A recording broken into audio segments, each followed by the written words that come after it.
Hello friends, আজকে চাল কুমড়ো আর চাল কুমড়োর খোসা আর বড়ি দিয়ে একটা ভাজি বানাবো।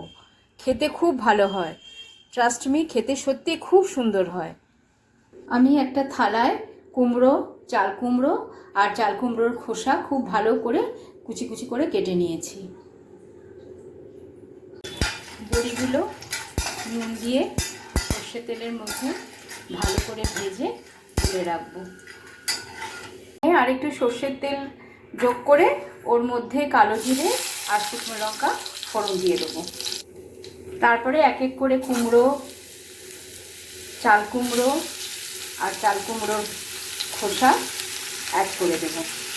পরে নুন আর হলুদ দিয়ে খুব ভালো করে নাড়াচাড়া করে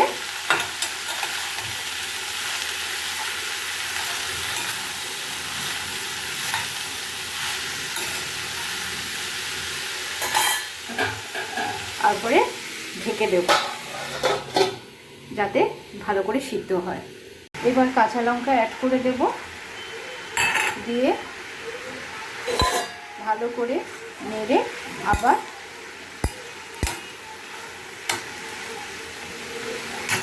ঢাকনা দিয়ে ঢেকে দেব।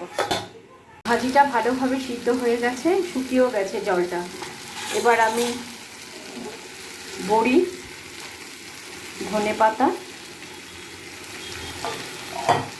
আর একটু ভাজা মশলার গুঁড়ো দিয়ে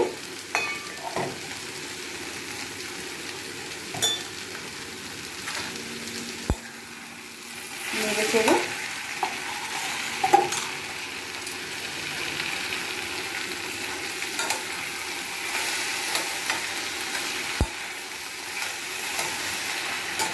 ভালো করে নেড়ে নামিয়ে দেব।